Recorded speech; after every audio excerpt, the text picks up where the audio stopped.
The 1920s in the United States, also known as the Roaring Twenties, was a decade of energy, optimism, and change. After the trauma of World War I, Americans were ready to let loose, spend money, and embrace their modern lives. Economically, it was a time of explosive growth. Industry boomed, especially automobiles, thanks to Henry Ford's assembly line. Cars became affordable for the average family. Now, new technologies like radios, refrigerators, and TVs entered everyday homes, changing how people lived and worked. Consumer culture took off. Advertising knew growth into a powerful force, encouraging Americans to buy more, and many did, even when they couldn't afford it. Credit became common, as people bought how now then paid later, believing the good times would never end.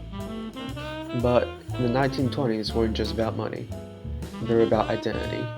Jazz music exploded in popularity, setting the room for the decade. Women gained the right to vote in 1920 and began challenging traditional roles, cutting their hair, wearing shorter dresses, and stepping into new spaces. The Harlem Renaissance brought African American culture into the spotlight. Writers like Langston Hughes and musicians like Duke Ellington gave voice to a generation, reshaping American culture through art, music, and poetry. At the same time, Prohibition made alcohol illegal, but that didn't stop people from drinking. Speakeasies popped up every city, and organized crime grew as bootleggers smuggled liquor across the country. The law had one goal, but it created a whole new underground economic instead. While cities thrived, many rural Americans, especially farmers, struggled. Crop prices dropped, and debt rose. But Wall Street kept climbing. People believed the stock market would stay the same, and even more, always go up, and risky investment became the norm. But in 1929, it all came crashing down. On Black Tuesday, the stock market collapsed. Banks failed.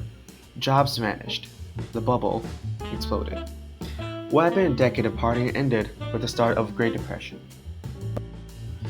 It was a decade of high and lows, freedom and fear, of growing dreams and quiet warnings. The 1920s taught us that economic booms can last forever, and that cultural change often comes before political action, just as